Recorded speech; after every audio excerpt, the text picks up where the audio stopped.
The wine glass tipped in slow motion, Tanya's fingers losing grip as Derek's glare burned into her from across the white tablecloth. Red liquid spread like blood across the pristine fabric, soaking into the expensive material, dripping onto her green dress. Her heart stopped. Time froze. She watched Derek's jaw clench, watched his knuckles go white as he gripped his fork, watched that familiar darkness slide across his face like a storm cloud. "I'm so sorry," she whispered, grabbing her napkin, dabbing frantically at the spreading stain. "I didn't mean to. I'm so sorry." Derek's smile didn't reach his eyes. He leaned forward slowly, his voice dropping to that low, dangerous tone that made her stomach twist into knots. Other diners laughed and chatted around them, oblivious. The pianist in the corner played something soft and romantic. Candles flickered on every table in the dimly lit Italian restaurant. "You're dead when we get home." The words landed like punches. Tanya's hands shook as she continued dabbing at the stain, making it worse. She could feel tears building behind her eyes, but she couldn't cry here. Not in public. Never in public. That made things worse later. "Derek, please," she breathed. "It was an accident. You can't do anything right."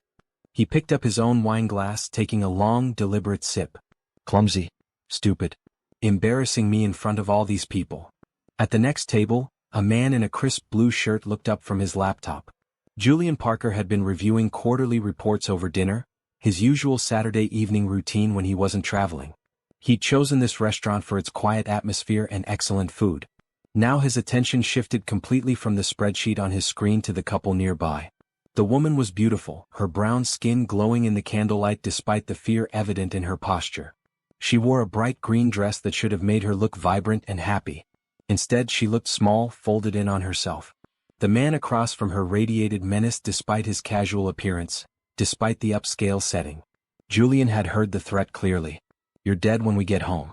5 words that changed everything. "The waiter will bring a new tablecloth," Tanya said quietly, her voice trembling. "No one noticed." "I noticed." Derek cut into his steak with aggressive precision. "But that's typical, isn't it? You mess everything up and I'm supposed to just smile and pretend it's fine." Tanya picked at her pasta, her appetite gone. She'd been excited about this dinner 3 hours ago. Derek had been in a good mood lately, almost like the man she'd first met 4 years ago. The man who brought her flowers and told her she was smart. That man had disappeared gradually, replaced by this one who found fault in everything she did. The waiter appeared with a nervous smile. "I can replace the tablecloth if you'd like, or perhaps move you to another table?" "That won't be necessary," Derek said smoothly, his public voice so different from the one he used with her. "Just bring us another bottle of the Chianti. My girlfriend is a bit clumsy tonight." The waiter glanced at Tanya with concern but nodded and walked away. She felt the shame burn through her chest. Even strangers could see something was wrong. But what could they do? What could anyone do? Julian watched the interaction with growing certainty. He'd seen this before. His mother had worn that same expression 25 years ago, that same defeated posture, that same desperate attempt to smooth things over. His father had used that same threatening tone, that same public charm masking private cruelty. He remembered being 10 years old, hiding in his bedroom while his father screamed. He remembered his mother's hushed apologies for things that weren't her fault. He remembered the day she finally packed their bags and left, how his father had threatened, how scared they'd been. And he remembered the lawyer who'd helped them, a woman named Patricia Chin who'd worked for free because she believed everyone deserved safety. She told his mother, no one should live in fear in their own home. Those words had stayed with Julian his entire life. The couple continued their meal in tense silence. Derek ate with deliberate slowness, making small comments that made the woman flinch. Julian couldn't hear the specific words anymore, but he didn't need to. Body language told the whole story. When Derek excused himself to the restroom, Julian made his decision. He closed his laptop, stood up and walked to Tanya's table. She looked up, startled, her eyes wide. "I'm sorry to intrude," Julian said quietly, pulling out a business card from his wallet. "My name is Julian Parker. I couldn't help overhearing your dinner companion earlier. If you need help, I can provide it. Please take this." Tanya stared at the card like it might explode. Julian Parker, CEO, Parker Technologies. A phone number. An email address. "I don't," she started. "You don't have to explain anything," Julian interrupted gently. "You don't have to decide anything right now. Just keep the card.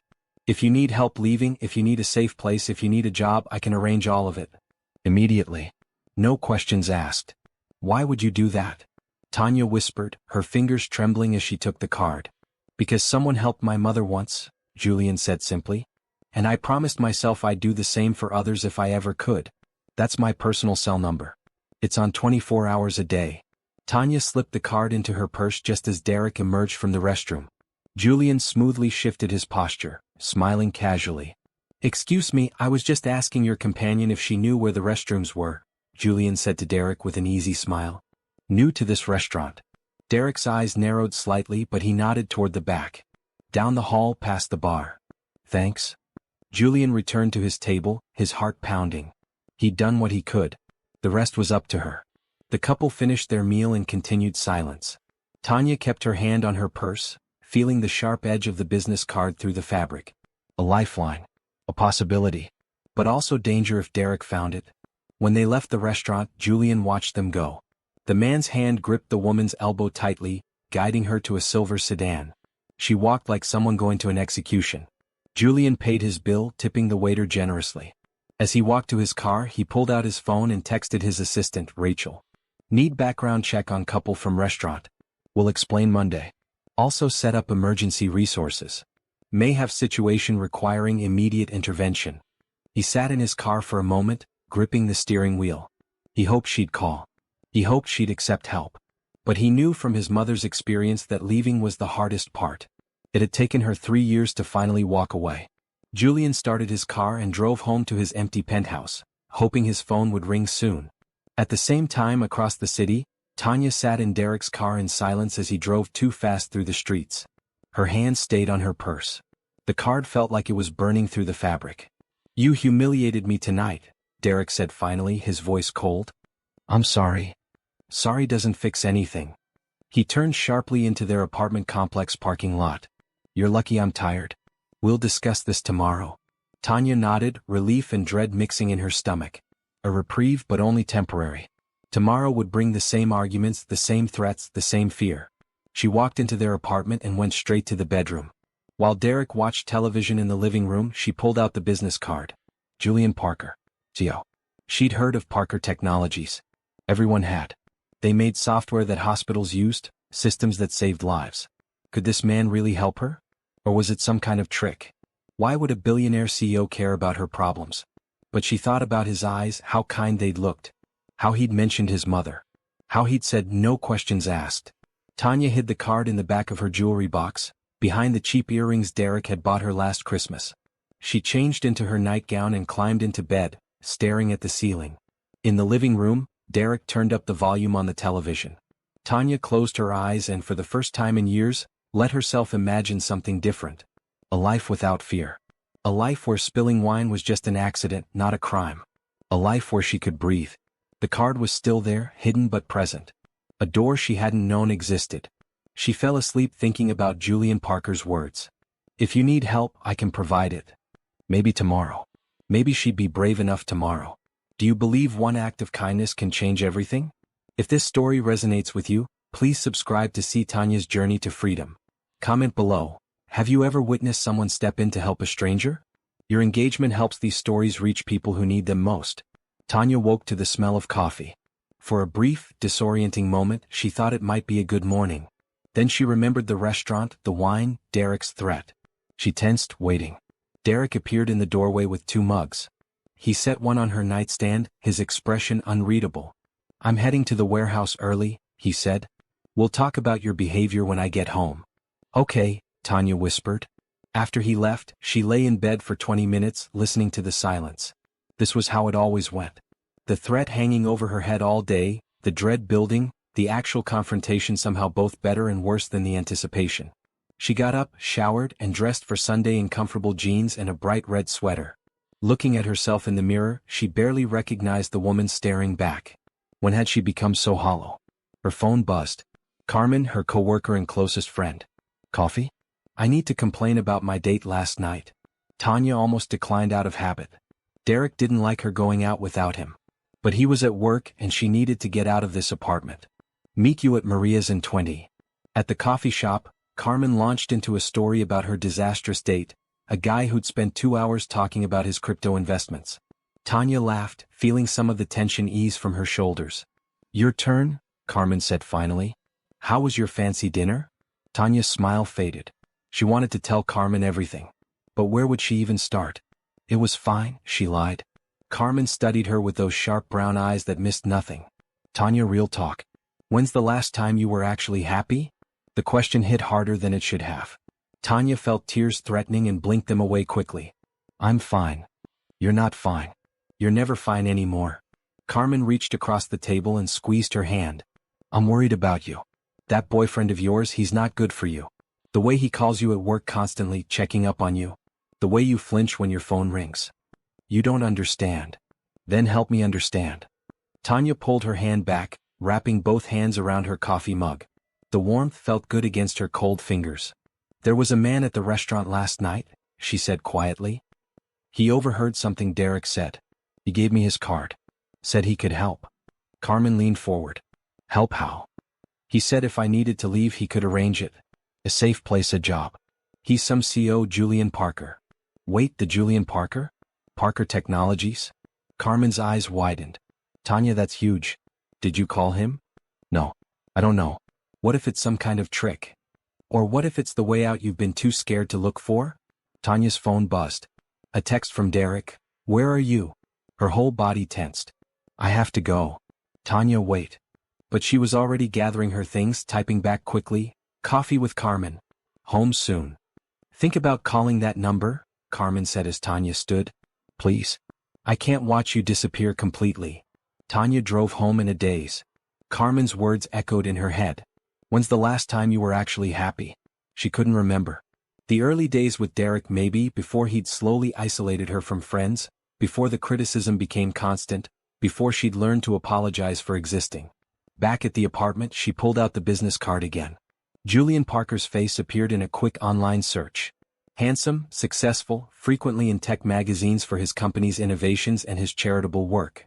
Articles mentioned his mother, how she'd raised him alone after leaving an abusive marriage. So it was true. He wasn't lying about that part. Tanya stared at her phone for 10 minutes before her fingers finally moved. She typed the number, her heart hammering. It rang twice. This is Julian. His voice was calm, professional but warm. Tanya almost hung up. Hello? If you can't speak right now, just stay on the line. I'll understand. It's... Her voice cracked. It's the woman from the restaurant. Last night. I'm glad you called. Relief was evident in his tone. Are you safe right now? He's at work. I have a few hours. Can you meet me somewhere public? There's a coffee shop on 5th and Main, Riverside Cafe. Do you know it? Yes. I can be there in 30 minutes. Okay. Tanya texted Derek that she was going to the grocery store, then drove to Riverside Cafe with shaking hands. She arrived first, choosing a table near the window where she could see the parking lot. What was she doing? This was crazy. But then she thought about last night, about Derek's face, about that threat. You're dead when we get home. She thought about Carmen's question. When's the last time you were actually happy? Julian arrived exactly 30 minutes later, dressed casually in jeans and a blue pullover sweater. He spotted her immediately and walked over with a gentle smile. Thank you for calling, he said, sitting across from her. Can I get you anything? I'm okay. They sat in awkward silence for a moment. Julian seemed content to wait, not pushing. Finally, Tanya spoke. Why are you doing this? You don't even know me. I know enough, Julian said quietly. I know what I saw last night. I know what I heard. And I know from personal experience how hard it is to leave. Your mother. He nodded. My father was a successful businessman. Charming in public. A nightmare at home. It took my mother 3 years to leave, and when she did, we had nothing. We stayed in shelters. She worked 3 jobs. But we were safe, and that was worth everything. Tanya felt tears building again. I don't have anywhere to go. No money saved. He controls everything. I understand. That's what I'm offering to help with. Julian pulled out a folder from his bag. I've put together some information. I own several properties throughout the city. One is a secure apartment building with 24-hour security. You can move in immediately, rent-free for as long as you need. Tanya stared at the folder, not touching it. I also have a position open at my company, Julian continued. Executive assistant role. It pays well, comes with full benefits including health insurance and therapy coverage. You'd start tomorrow if you want. This is too much. I can't just accept all this. Why not? The question caught her off guard. Because I don't deserve it. Because you don't know me. Because what if I can't do the job? Let me worry about the job. As for deserving it, everyone deserves to be safe. Everyone deserves a chance. Julian pushed the folder toward her. Look, I'm not going to pressure you. This is your choice. But I want you to know the option exists. All you have to do is say yes. Tanya opened the folder with trembling fingers. Inside were an apartment address, building photos, a job description, a phone number for moving services. I've also included information about restraining orders, Julian said. My lawyer can help with that, no charge. And there's a crisis counselor's number if you need someone to talk to tonight. Why are you being so kind? Julian met her eyes directly. Because I remember being 10 years old and scared, watching my mother cry in a women's shelter bathroom. I remember the people who helped us. A lawyer who worked for free. A landlord who waived the deposit. My teacher who bought me school supplies. Small kindnesses that meant everything. I promised myself that when I had resources, I'd do the same. Tanya felt something crack open in her chest, some wall she'd built to survive. Tears spilled down her cheeks. I'm scared, she whispered. That's normal. Leaving is the hardest part. But you don't have to do it alone. Tanya thought about going back to the apartment, about facing Derek tonight, about tomorrow and the day after and all the days stretching ahead. More threats, more fear, more slowly disappearing until nothing was left of the woman she used to be. Or she could choose something different. Okay, she said, her voice barely audible. Okay, I'll accept your help. Julian smiled, genuine warmth in his expression. I'm glad. Now let's make a plan. When does your boyfriend get home from work? Around 6 usually. That gives us time. I'm going to call a moving service. Do you have a friend who can go with you to pack? Carmen. My co-worker. Call her. You'll grab essentials only, things he won't miss immediately. Clothes, documents, personal items. Everything else can be replaced. Tanya nodded, pulling out her phone with shaking hands. Carmen answered on the first ring. I need your help, Tanya said. I'm leaving Derek. Carmen's response was immediate. I'm on my way. Where are you? Within an hour, everything was arranged. Professional movers would meet them at the apartment in 30 minutes. Julian gave Tanya keys to the new apartment and building access codes. He'd arranged for his security team to be present during the move. One more thing, Julian said as they prepared to leave the cafe. Once you're in the new place and settled, block his number. Don't respond to any messages. The restraining order process will start tomorrow. What if he finds me? The building has excellent security, and my team will be monitoring. You're not doing this alone. Tanya looked at this stranger who'd stepped into her life and offered everything she needed without hesitation. I don't know how to thank you. Build a good life, Julian said simply. That's thanks enough. At the apartment, Carmen arrived just as the movers pulled up. 2 security professionals, a man and a woman in plain clothes, stood nearby looking casual but alert. Let's do this fast, Carmen said, hugging Tanya tightly. Grab your stuff and let's get you out of here. Tanya moved through the apartment like a ghost, packing clothes, documents, photos, her grandmother's jewelry. Her hands shook, but she kept moving. This was happening. She was actually leaving. Don't forget your toothbrush, Carmen called from the bathroom. And your medications. Got them? 30 minutes later, everything was packed. Tanya walked through the apartment one last time, looking at the space where she'd been so unhappy for so long. She should feel sad. Instead, she felt light. She left her key on the kitchen counter with a note. I'm leaving. Don't contact me. Don't look for me. In the car, following the movers to her new address, Tanya started to cry. But this time they weren't tears of fear. They were tears of relief, of hope, of gratitude for a stranger's kindness. Carmen drove, reaching over to squeeze her hand. You did it. I'm so proud of you. The new apartment was beautiful. Bright, clean, on the 8th floor with a view of the city. The building had a doorman, security cameras, and a concierge who smiled warmly as they entered. Julian had arranged for basic furniture, linens, towels, even groceries in the kitchen. He thought of everything, Carmen said, looking around in amazement. Tanya walked to the window and looked out at the city lights starting to appear in the evening sky. Somewhere out there, Derek was driving home to an empty apartment. The thought terrified her, but it also felt like freedom. Her phone buzzed. A text from Julian. You made it. Rest tonight.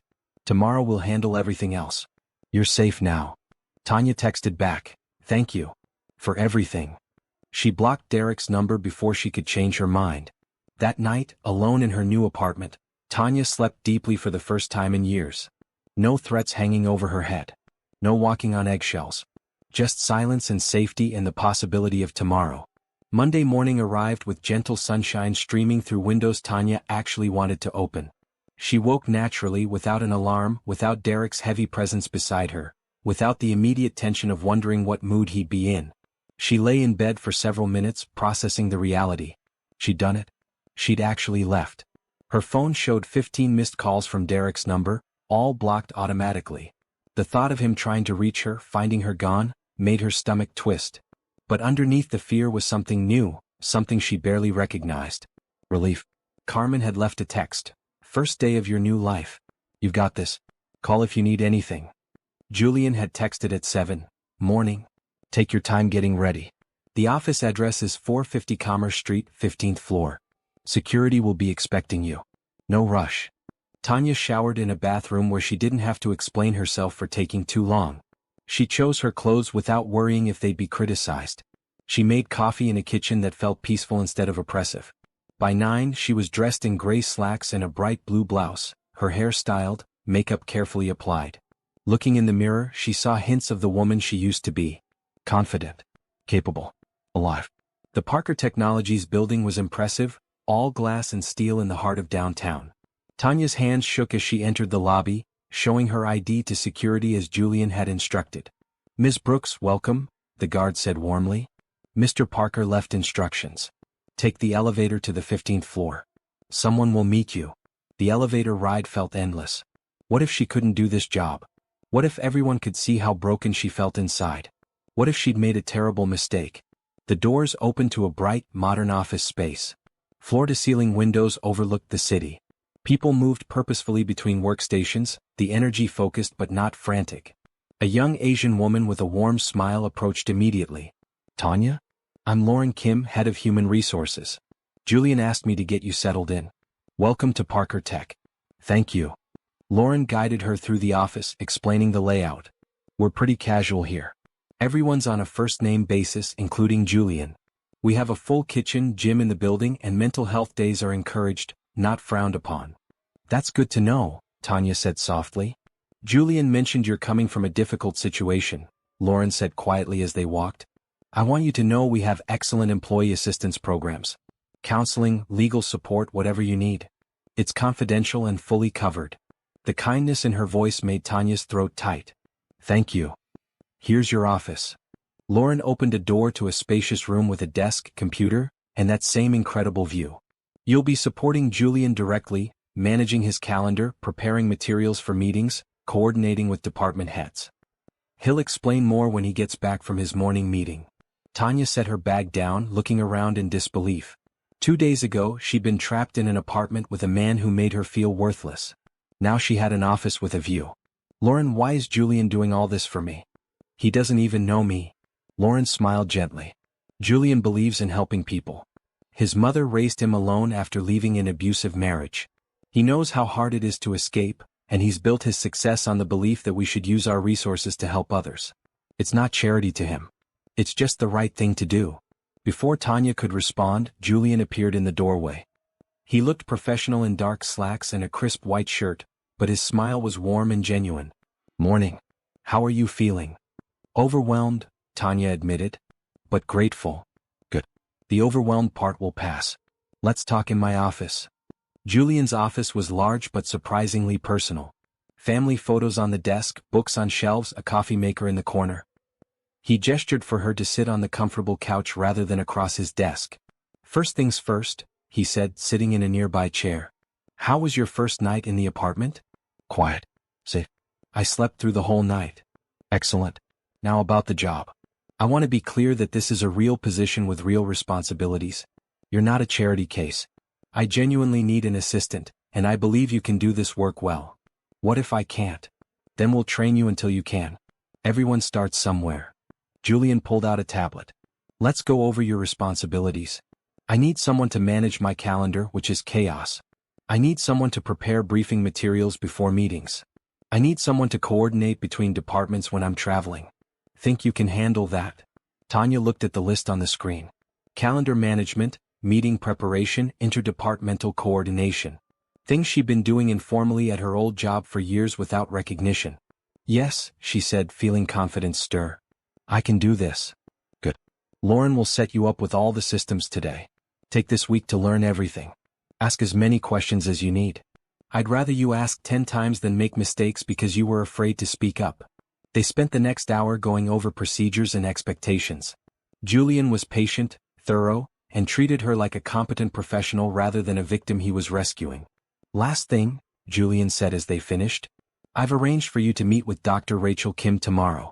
She's an excellent therapist who specializes in helping people recover from abusive relationships. Your sessions are covered completely by our health plan. I don't know if I'm ready for therapy. That's fair. But I'd like you to at least meet her. One session. If you don't want to continue, that's your choice. Julian's expression was kind but firm. Leaving is just the first step, Tanya. Healing takes work.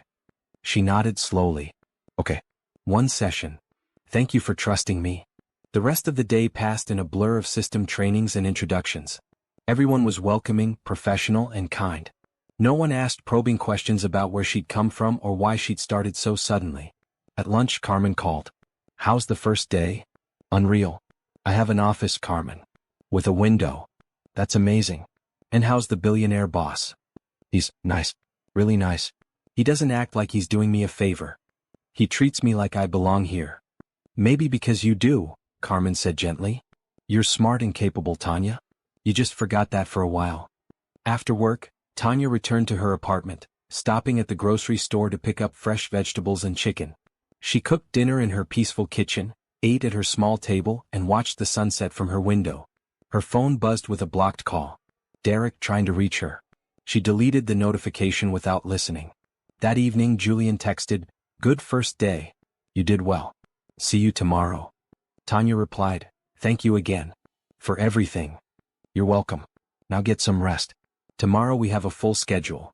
She changed into comfortable clothes and curled up on the couch with a book she'd been wanting to read for months but Derek had said was stupid.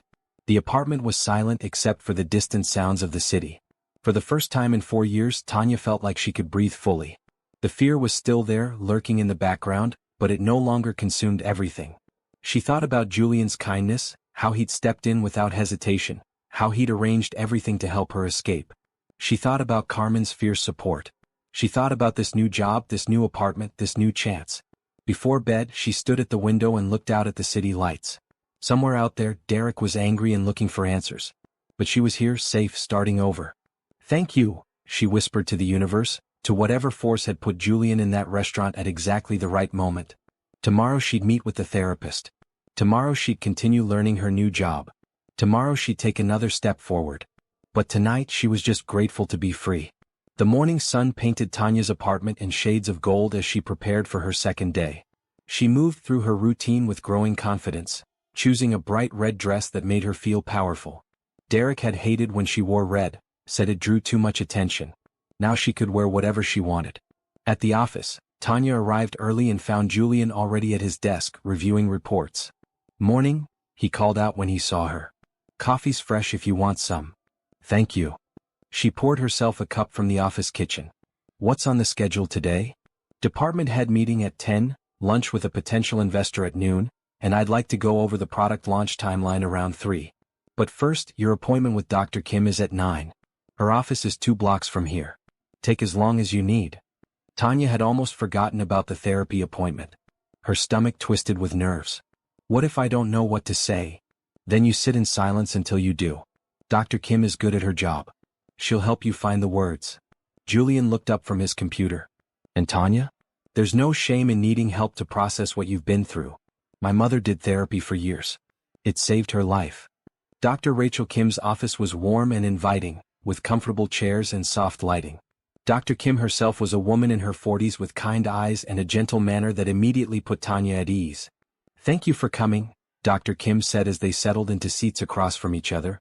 Julian told me a bit about your situation, but I'd like to hear from you. What brought you here today? Tanya took a deep breath. I left my boyfriend 3 days ago. He hurt me. Not physically but with words. With control. With threats. That's emotional abuse, Dr. Kim said gently. And it's just as real and damaging as physical abuse. I keep thinking I should feel more relieved. Instead, I just feel scared and guilty and confused. Those feelings are completely normal. You've been conditioned for years to doubt yourself, to accept blame, to minimize your needs. That doesn't disappear overnight. They talked for an hour. Dr. Kim asked questions that helped Tanya see patterns she'd never noticed before. The way Derek had isolated her from friends. The way he'd criticized her appearance until she stopped wearing what she liked. The way he'd made her responsible for his emotions. You said he never hit you, Dr. Kim noted. Many people think that means it wasn't abuse. But emotional abuse is real and it's traumatic. You were living in a constant state of fear and hypervigilance. So how do I stop feeling this way? Time, therapy, and practice. We'll work on rebuilding your sense of self, setting healthy boundaries, and recognizing red flags so you don't repeat these patterns. When the session ended, Tanya felt emotionally exhausted but also strangely lighter. Someone had listened, had validated her experience, had told her it wasn't her fault. Back at the office, Julian was between meetings. He looked up when she entered. How did it go? Hard. But good, I think. That's all you can ask for. He gestured to her desk. Ready to dive into work? Nothing like staying busy to quiet the anxious thoughts. He was right. The rest of the day flew by as Tanya learned to navigate Julian's complex calendar, prepared meeting materials, and coordinated with various department heads. The work was challenging but engaging. She found herself enjoying the problem-solving aspects, the organizational challenges. During the investor lunch, Julian had her join them. This is Tanya Brooks, my new executive assistant. She's brilliant at keeping me organized. The casual compliment made her cheeks warm. When was the last time someone had called her brilliant? That evening, Carmen came over with takeout and wine. Look at you, Carmen said, hugging her tightly. You're already looking better. Less tense. They ate Thai food on Tanya's couch and talked about everything except Derek. Carmen shared office gossip from their old workplace. Tanya described the Parker Tech office culture. So this Julian guy, Carmen said with a sly smile. He's single, right? Carmen, no. He's my boss. He's helping me escape an abusive relationship. That's all. I'm just saying he's gorgeous, successful, and apparently has a heart of gold. That's a rare combination. I'm not ready for anything like that. I may never be ready. Carmen's expression softened. Fair enough. But don't close yourself off to possibilities, okay? Not every man is Derek. After Carmen left, Tanya's phone rang from an unknown number. Her heart jumped, panic flooding her system. What if Derek had gotten a new phone? She let it go to voicemail. When she checked, relief washed over her. It was the security company Julian had hired, just doing their nightly check-in to make sure she was safe. All secure here, she told them. Thank you. That night, she slept peacefully again, the fear gradually loosening its grip. The next few weeks fell into a comfortable rhythm. Tanya thrived at her new job, her confidence growing daily. Julian was an excellent boss, challenging but supportive, trusting her with increasing responsibilities. The therapy sessions with Dr. Kim continued, each one peeling back another layer of trauma and healing. Beverly, Tanya's mother, visited the new apartment and cried when she saw how happy and healthy her daughter looked. I'm so proud of you, Beverly said, holding Tanya's face in her hands. I was so scared when you were with him. I could see you disappearing. I'm coming back, Tanya promised. Slowly, but I'm coming back. At work, Tanya organized a product launch that went off flawlessly. Julian praised her work in front of the entire team. Couldn't have done it without Tanya's organizational skills, he said. Let's give her the recognition she deserves. The team applauded. Tanya felt pride swell in her chest, a feeling she'd forgotten existed. But the peace was shattered one Tuesday afternoon when security called up to Julian's office. Sir, we have a situation in the lobby. A Derek Hayes is demanding to see Tanya Brooks. He's becoming aggressive. Tanya's blood went cold. She stood up from her desk, trembling. Julian was immediately at her side. You don't have to see him. You don't have to do anything. Security will handle this. What if he comes back? What if he finds out where I live? He won't. The apartment building has your information flagged. He can't get anywhere near you. Julian placed a gentle hand on her shoulder. You're safe, Tanya. I promise. Security escorted Derek from the building. Later, the head of security showed them the footage. Derek had been belligerent, demanding, threatening. Exactly the person Tanya had been so afraid of. But watching him on screen, being calmly removed by professionals, Tanya realized something. He looked smaller somehow. Less powerful. Without her there to intimidate, he was just an angry man being removed from a building. "Are you okay?" Julian asked as they watched. "Actually, yes." Seeing him like that, not being able to control the situation, not having power over me anymore. It helps somehow. Good. We'll get the restraining order finalized this week. My lawyer has all the documentation ready.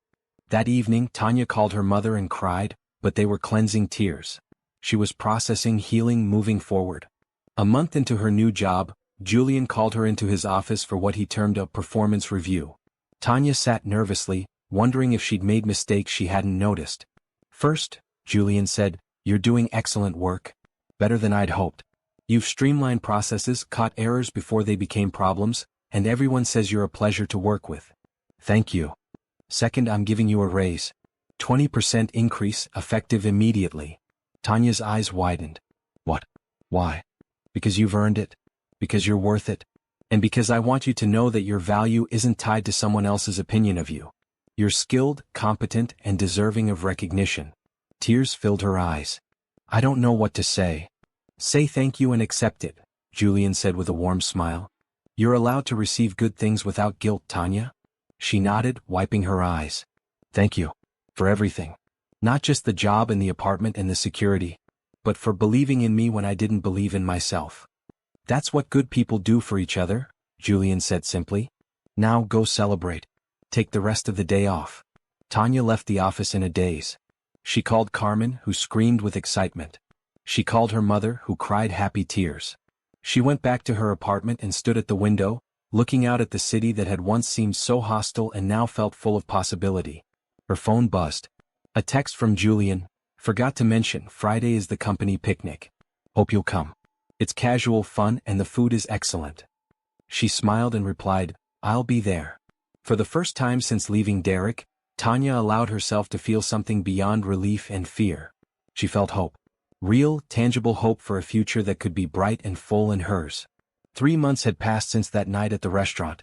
Tanya stood in Dr. Kim's office, looking at a chart they'd created together showing her progress. "Look at this," Dr. Kim said, pointing to the anxiety metrics they'd been tracking. "Your daily anxiety has decreased by almost 60%. You're sleeping through the night. You're reconnecting with friends and family." "I still have bad days," Tanya admitted. "Days where I second-guess everything, where I'm sure Derek will somehow find me. Those days will become less frequent. Recovery isn't linear. There will be setbacks, but the overall trajectory is positive." Dr. Kim smiled. "You should be proud of yourself, Tanya. You've done incredible work." At the office, Tanya's role had expanded beyond Julian's assistant. She'd identified inefficiencies in the company's project management system and proposed a complete overhaul. Julian had approved her plan immediately. "You have good instincts," he'd said. "Run with this." Now she was leading a small team implementing the new system across all departments. Leadership came naturally to her, that same organizational skill she'd always had but never been encouraged to develop. Julian watched her present to the board of directors one Wednesday morning, her confidence clear as she explained the new workflows and projected time savings. She wore a bright green suit that made her look professional and powerful. After the meeting, the board members congratulated her. "Excellent presentation, Ms. Brooks," the CFO said. "Very thorough." When they were alone again, Julian poured them both coffee. "That was impressive. You're a natural leader." "I'm just organized," Tanya said, though she was glowing from the praise. "It's more than that. You see problems and solutions clearly. You communicate well. You make people want to work with you." Julian paused. "Have you thought about what you want your career path to look like?" "I haven't let myself think that far ahead. Maybe it's time to start." They'd fallen into an easy friendship over the past months. Coffee breaks where they talked about movies and books. Lunch meetings that sometimes became genuine conversations rather than work discussions. Julian had shared more about his childhood, about watching his mother rebuild her life from nothing. "She's a high school principal now," he told Tanya. "After everything she went through, she went back to school, got her teaching degree, then her administration credentials. She wanted to help kids who were growing up in difficult situations like I did." "I'd like to meet her sometime," Tanya had said. "I'd like that too." One Friday, Julian invited Tanya to join him at a charity gala his company was sponsoring. "It's for a women's shelter," he explained. We donate a significant portion of our annual profits to organizations that help people escape abusive situations. I thought you might want to come, see where some of that money goes. Tanya agreed, though the thought of a formal event made her nervous. I don't have anything appropriate to wear. Then go shopping. Company card. Julian handed her a credit card. Get yourself something that makes you feel good. Carmen went shopping with her, helping her choose a beautiful blue floor-length gown that flattered her figure without being too revealing. You're going to knock everyone dead, Carmen said. Especially your handsome boss. It's not like that between us. Maybe it should be. He's clearly into you and you light up whenever you talk about him. He's just being kind. And I'm not ready for anything romantic. Maybe I'll never be ready. Carmen squeezed her hand. Don't close yourself off completely, okay? When you're ready, whenever that is, let yourself feel things again. The gala was held at a beautiful hotel ballroom. Tanya arrived nervous but excited. Julian was waiting in the lobby, looking sharp in a tuxedo. His eyes widened when he saw her. You look beautiful, he said, and there was something in his voice that made Tanya's heart skip. Thank you. You clean up pretty well yourself. Inside, Julian introduced her to donors and board members.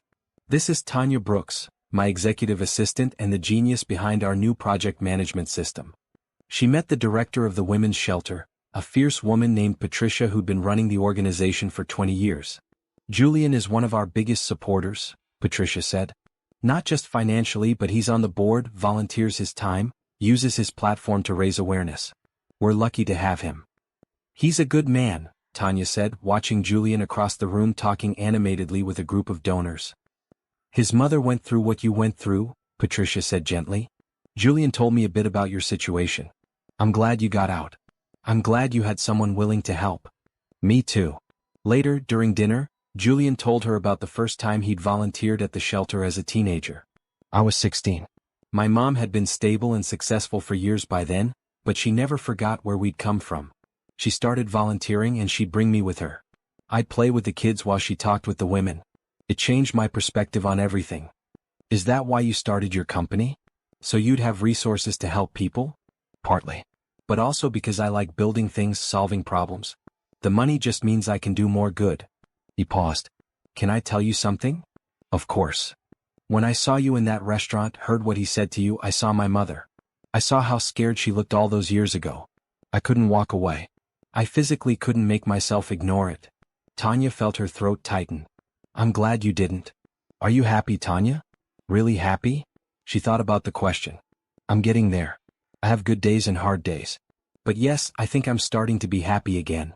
They danced later, a slow song that had Julian holding her carefully, respectfully.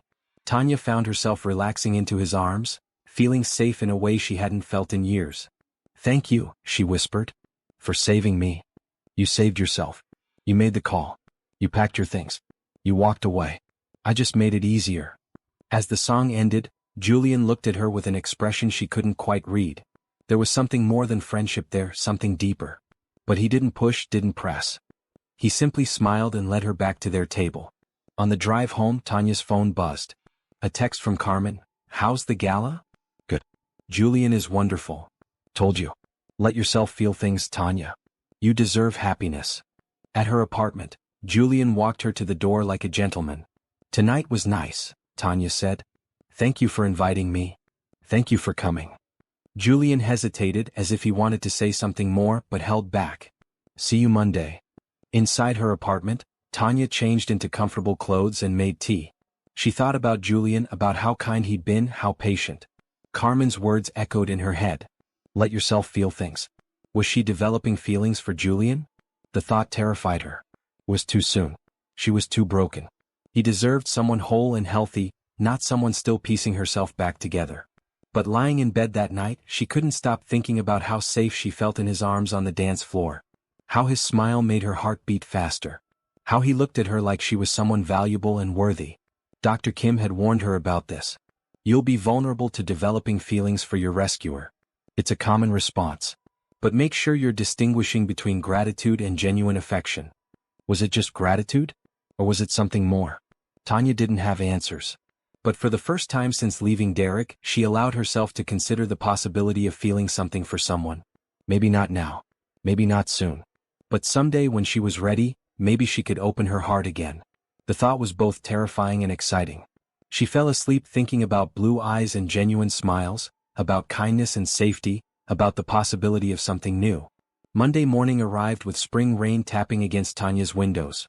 She'd spent the weekend thinking about the gala, about dancing with Julian, about the way he'd looked at her. Carmen's words kept circling through her mind. Let yourself feel things. At the office, Julian greeted her with his usual warm smile and coffee already prepared the way she liked it. They fell into their regular routine, but something felt different. The air between them held a new awareness. During their morning meeting reviewing the week's schedule, their hands brushed reaching for the same document. Both pulled back quickly, an awkward laugh shared between them. Sorry, they said simultaneously, then laughed again. You take it, Julian said, his cheeks slightly flushed. The week continued with this new subtle tension. Meaningful glances during meetings. Conversations that lingered longer than necessary. Small touches that sent sparks through Tanya's system. By Wednesday, Carmen cornered her during lunch. Okay, spill. Something's changed. I can hear it in your voice when you talk about him. I don't know what you mean. Tanya Brooks, I have known you for 5 years. Don't even try to lie to me. Carmen leaned forward. You like him? Really like him? Even if I did, which I'm not saying I do, it's too soon. I'm too damaged. He deserves someone better. Stop that right now. You're not damaged. You're healing. There's a difference. Carmen squeezed her hand. And from everything you've told me, Julian doesn't see you as some broken thing to fix. He sees you as a strong woman who survived something terrible. But what if I mess it up? What if I'm not ready? What if I have triggers and panic and push him away? Then you deal with it together like adults. Or you wait until you feel ready. But don't close the door completely because you're scared. Thursday afternoon, everything changed. Derek appeared in the lobby again. This time he made it past the first security checkpoint by claiming he was there for a job interview. By the time security realized he was lying, he'd reached the 15th floor. Tanya was at her desk when she heard the shouting. Her blood turned to ice. She knew that voice. Tanya. Tanya. I know you're here. Get out here right now. Julian emerged from his office immediately, positioning himself between Derek and Tanya's desk. Security was already on their way up.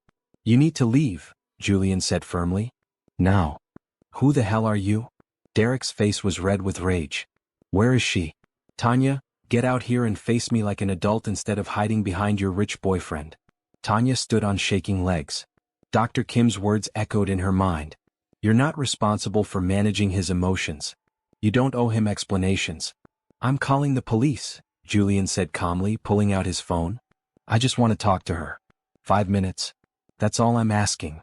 Derek tried to push past Julian, but Julian stood firm. Tanya, please. I'm sorry. I can change. Just come home. Security arrived, 2 large men who efficiently grabbed Derek's arms. Let go of me. This is insane. She's my girlfriend. I have a right to talk to her. No, Tanya said, her voice stronger than she felt. You don't. Leave Derek. Don't come back. We're done. You can't just throw away 4 years. Everything I did for you. Where would you be without me? Happier, Tanya said quietly. So much happier. Derek lunged forward, trying to break free from security. Julian moved quickly, shielding Tanya completely. The commotion brought other employees out of their offices, witnessing the scene. Get him out of here, Julian said. And call the police. File trespassing charges. Security dragged a shouting Derek toward the elevator. His voice echoed down the hallway. This isn't over, Tanya. You hear me? This isn't over. When the elevator doors closed, silence fell. Tanya realized she was shaking violently. Julian turned to her, his expression full of concern. Are you okay? She tried to answer but couldn't get words out. Her breathing was coming too fast, shallow gasps that made her dizzy. Panic attack. She was having a panic attack. Julian guided her into his office, away from curious eyes. He sat her on the couch and knelt in front of her. Breathe with me, he said gently. In through your nose, count to 4. 1, 2, 3, 4. Hold it. Out through your mouth, count to 4. He breathed with her, his hands holding hers, his presence steady and calm. Gradually her breathing slowed. The panic receded. I'm sorry, she whispered. Don't apologize.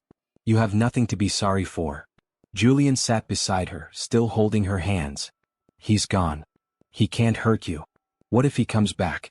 What if he's waiting outside? Security is handling it. The police are on their way. We're filing a restraining order violation. He'll be arrested. Julian squeezed her hands gently. Tanya, look at me. She met his eyes. You're safe. I won't let anything happen to you. Do you believe me? Yes, she whispered and realized she did. Completely. They sat in silence for several minutes. Julian didn't let go of her hands. Tanya focused on his touch, grounding herself in the present moment. I was so scared, she finally said.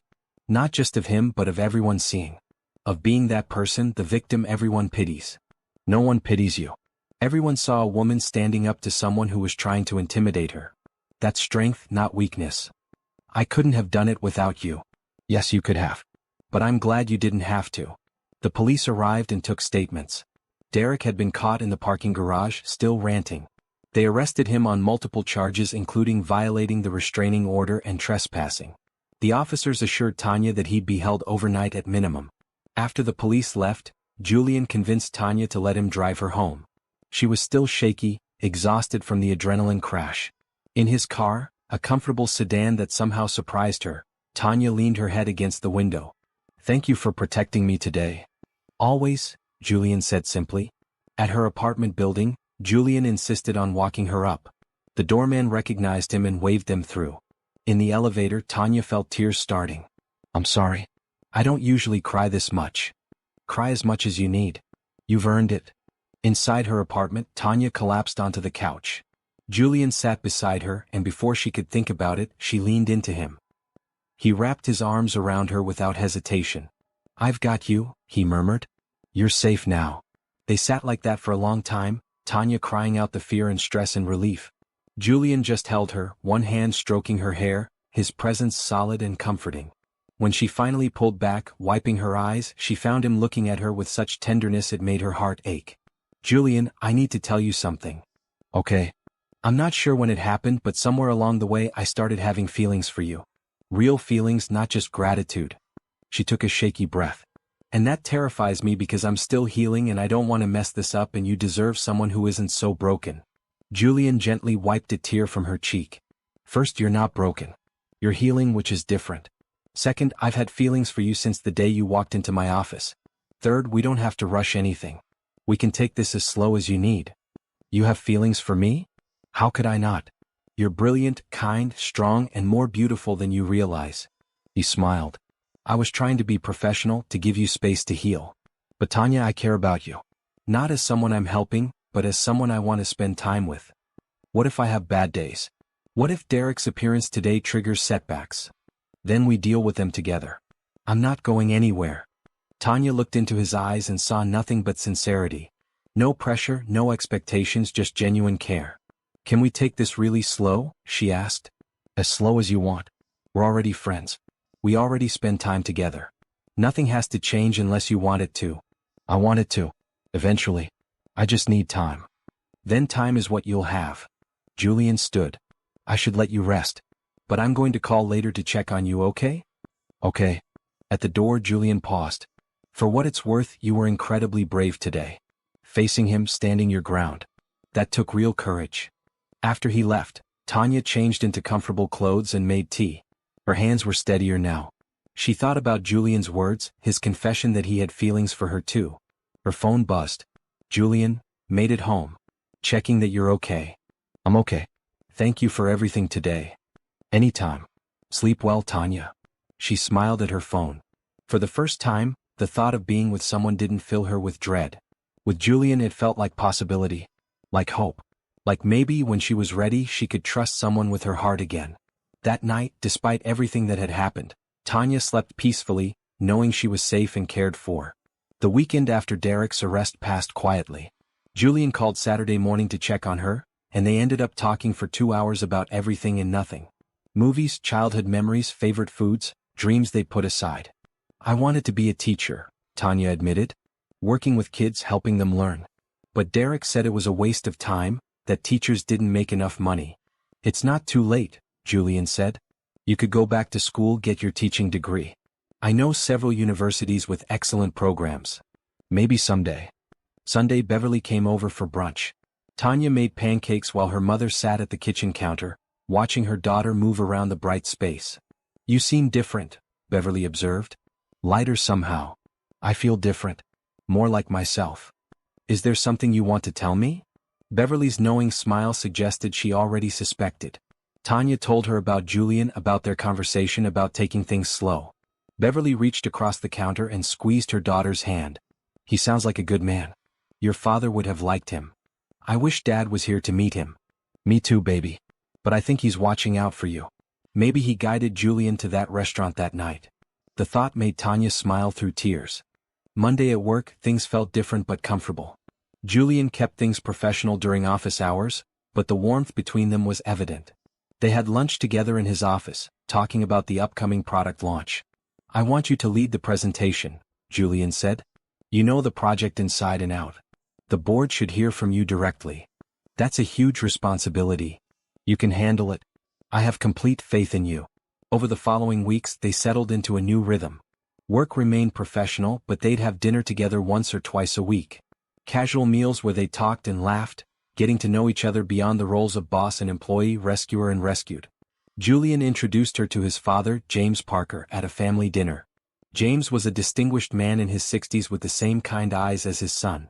I'm glad to meet you, Tanya, James said warmly. Julian speaks very highly of you. He's been incredibly kind to me. That's how his mother raised him. She's a remarkable woman. You'll meet her soon. Over dinner, James shared stories about Julian's childhood, about the hard years after his mother left his father. We lived in a 2-bedroom apartment, all 3 of us, James said. He'd married Julian's mother 10 years after she left her abusive first husband. Money was tight, but Julian never complained. He helped his mother however he could, even as a kid. I just wanted her to be happy, Julian said quietly. She'd sacrificed so much to keep me safe. Later, James pulled Tanya aside as they were leaving. My son doesn't let people in easily. He's kind to everyone, but he guards his heart. James smiled. With you, I see something different. He's happy in a way I haven't seen before. I care about him too. Very much. Good. You both deserve happiness. The next Saturday, Julian took Tanya hiking at a state park outside the city. The weather was perfect, warm but not hot, with a gentle breeze. They walked along trails surrounded by trees, the city's noise fading behind them. I used to come here with my mom when I was a teenager, Julian said. When things were stressful, we'd drive out here and just walk. She said nature had a way of putting problems in perspective. She sounds wise. She is. You'll love her. They stopped at a clearing with a view of the valley below. Julian pulled out a picnic lunch he'd prepared. Sandwiches, fruit, homemade cookies. You made these yourself? Tanya asked, biting into a chocolate chip cookie. I'm full of surprises. They ate and talked, the conversation flowing easily. Julian told her about his early days starting Parker Technologies, about the failures and setbacks before the company took off.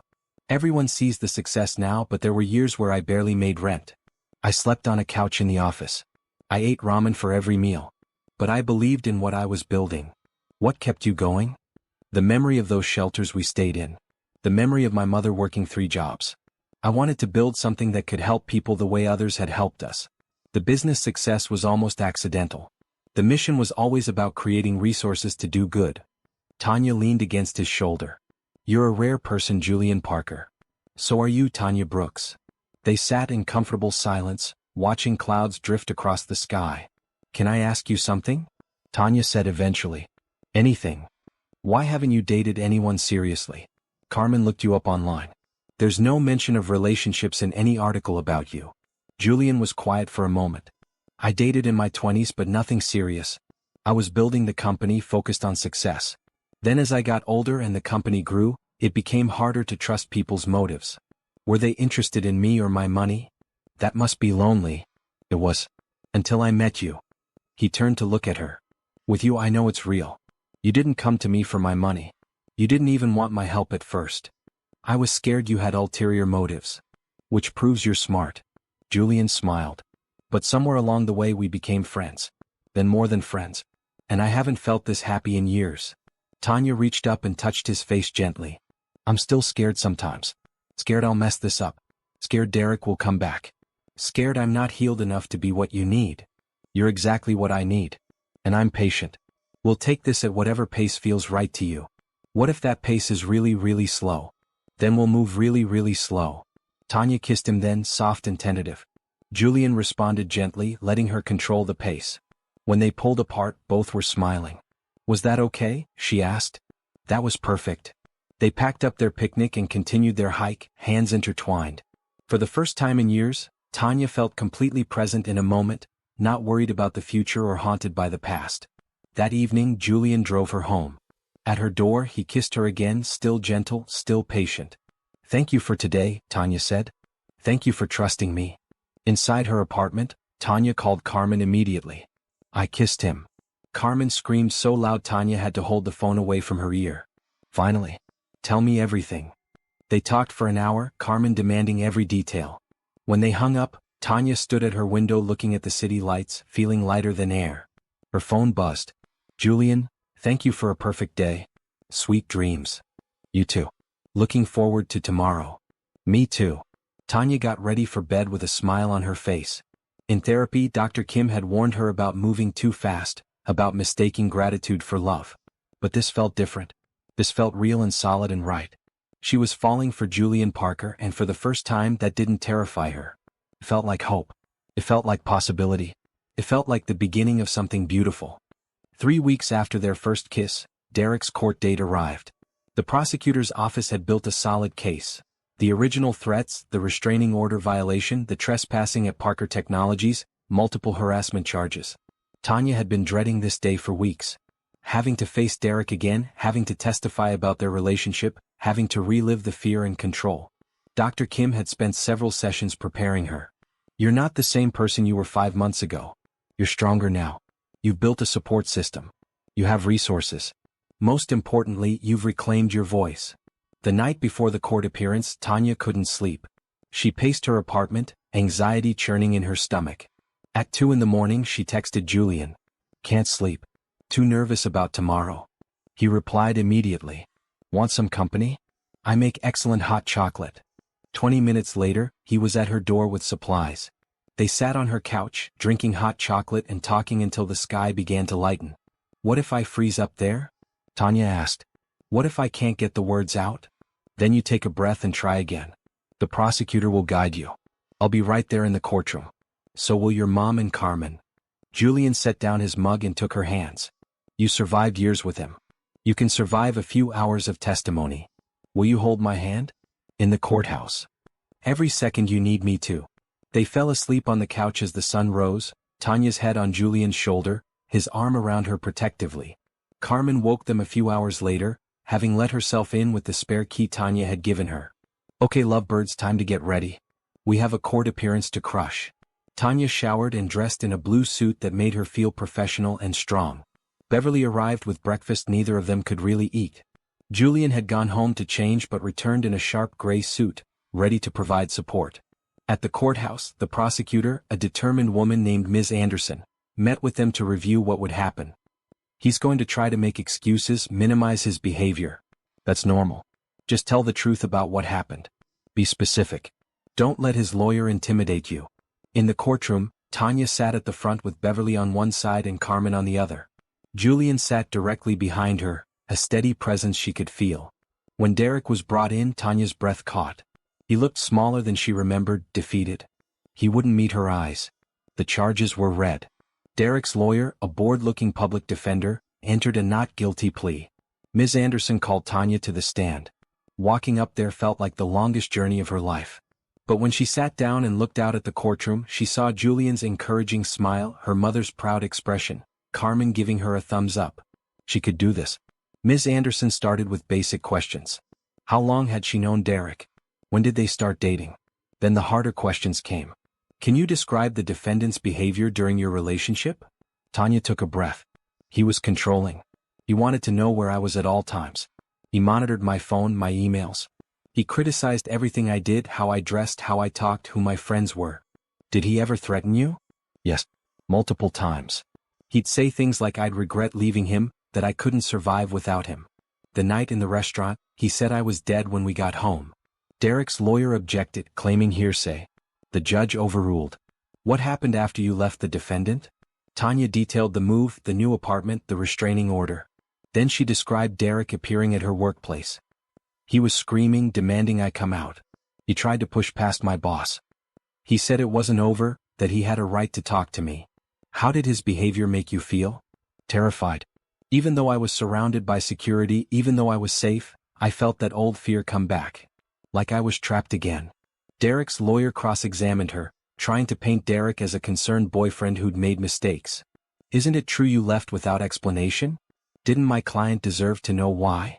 I left because I was afraid. I left a note. That was more than I owed him. But you took advantage of Mr. Parker's generosity, didn't you? A rich man offering you money and a job. Tanya met the lawyer's eyes steadily. Mr. Parker offered me safety when I needed it. I accepted his help with gratitude, and I've worked hard to earn my position at his company. Isn't it convenient that you're now dating your wealthy boss? Ms. Anderson objected. Relevance. Sustained, the judge said. Move on, counselor. After what felt like hours, Tanya was finally allowed to step down. Julian caught her eye and mouthed, "Proud of you." Other witnesses testified.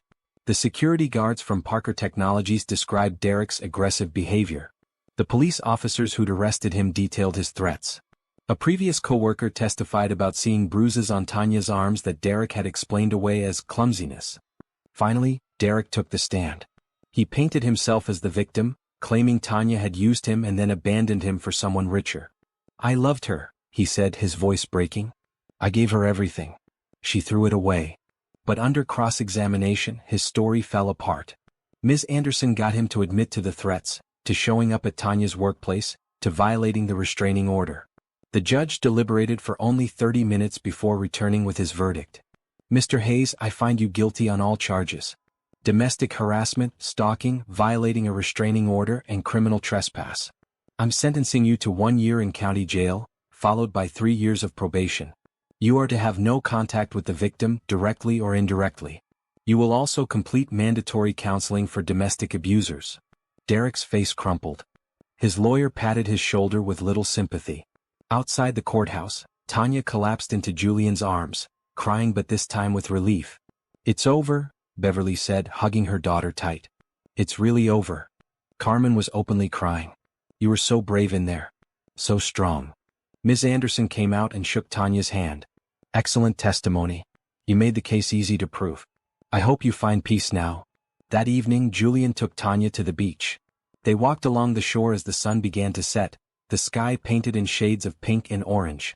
"How do you feel?" Julian asked. "Free. Really, truly free." Tanya stopped and turned to face him. "I couldn't have done this without you. Any of it." "You could have. You're stronger than you know." "Maybe. But I'm glad I didn't have to do it alone." She took his hands. "Julian, I need to tell you something." "Okay." "When you first offered to help me, I thought it was too good to be true. No one is that kind without wanting something. But you've proven me wrong every single day. You've been patient and supportive and generous without ever making me feel like I owe you anything. You don't owe me anything." "I know. But I want to give you something anyway. I want to give you my heart. If you'll have it." "I'm not perfect and I'm still healing, but I love you, Julian Parker. I love you so much it scares me." Julian's eyes filled with tears. He cupped her face in his hands. "I love you too, Tanya Brooks. I've loved you since the day you walked into my office looking terrified but determined. I've loved watching you find yourself again. I've loved every moment we've spent together." He kissed her then, deep and passionate, the waves crashing behind them, the sun setting on this chapter of their lives. When they pulled apart, both were crying and laughing. "So what happens now?" Tanya asked. "Now we build a life together. At whatever pace you want. No rush, no pressure. What if I said I'm ready to stop being so careful? What if I said I'm ready to really be with you?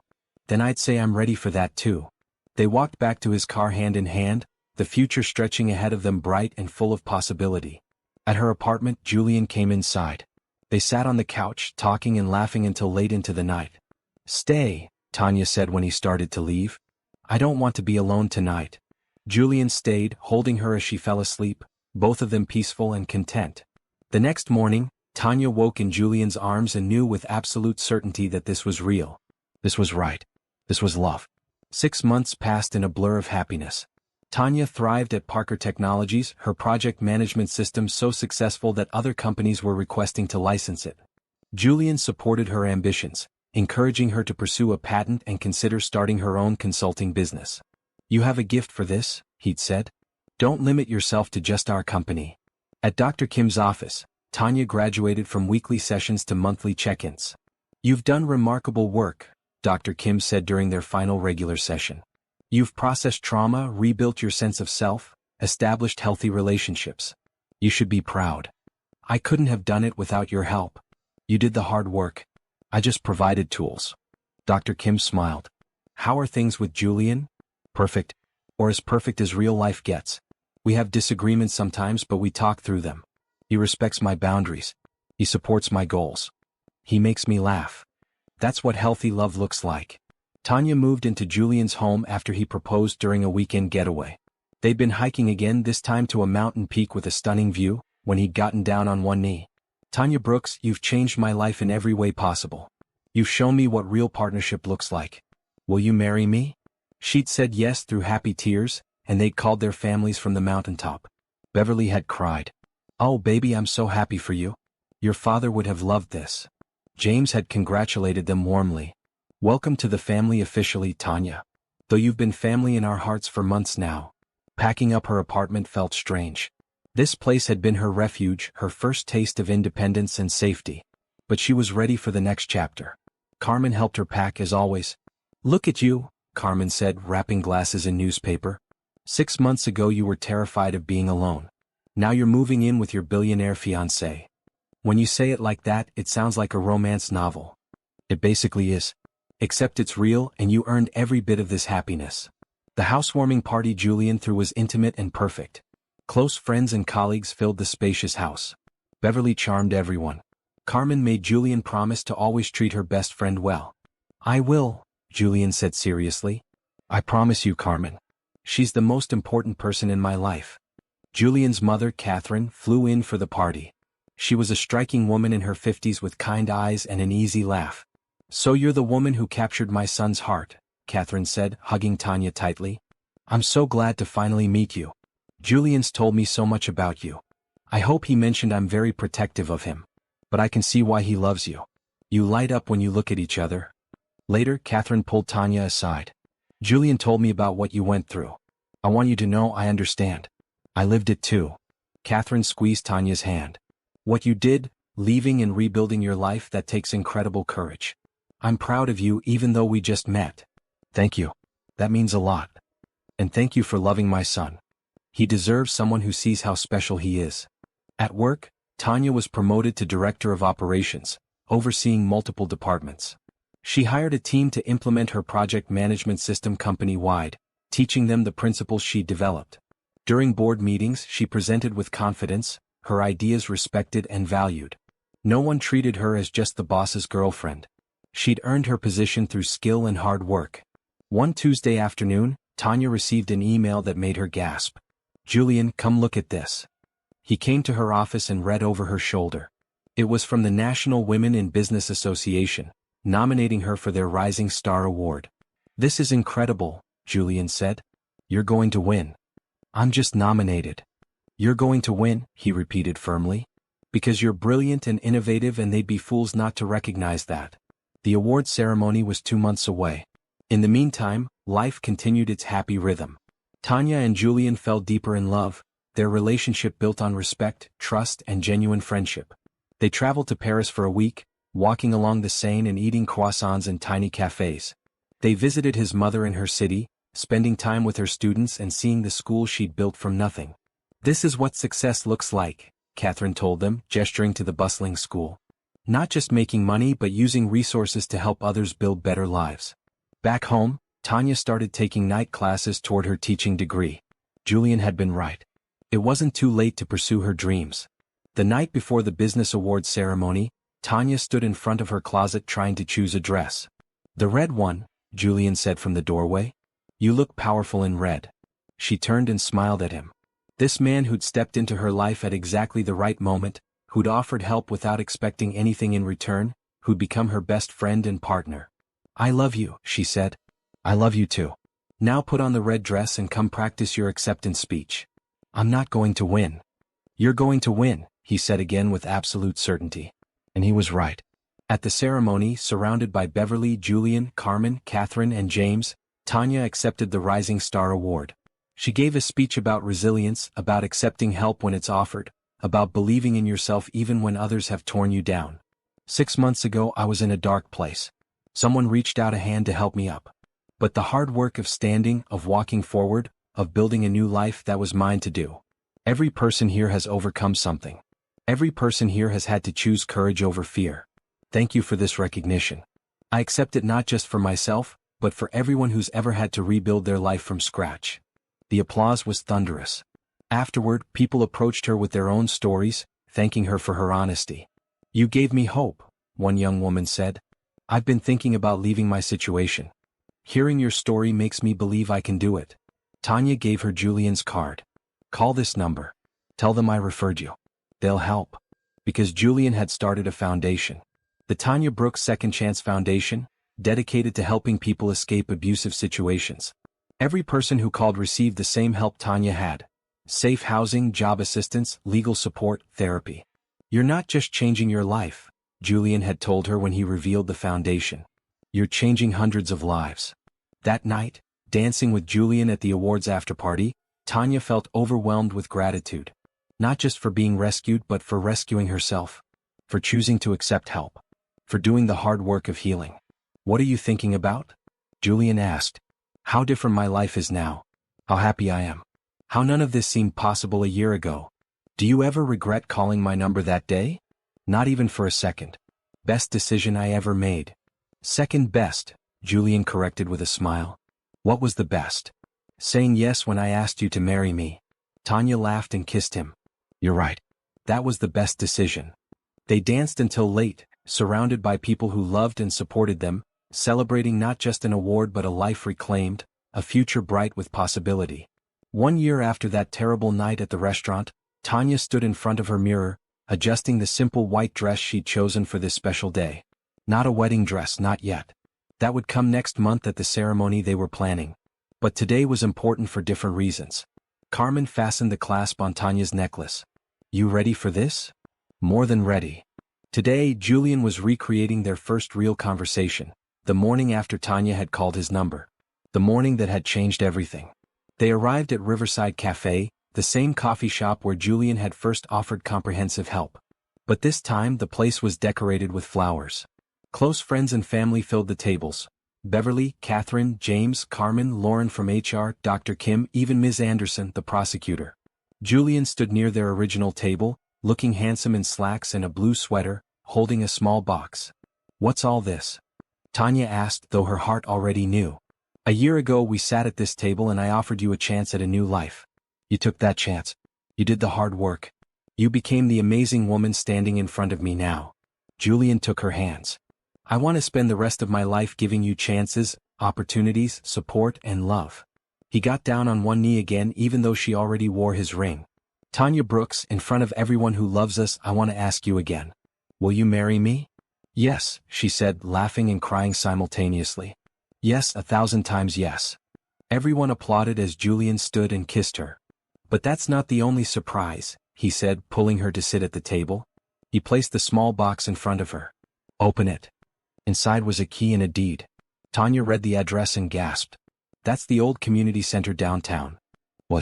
Now it's the Tanya Brooks Resource Center. A place for people leaving abusive relationships to get help.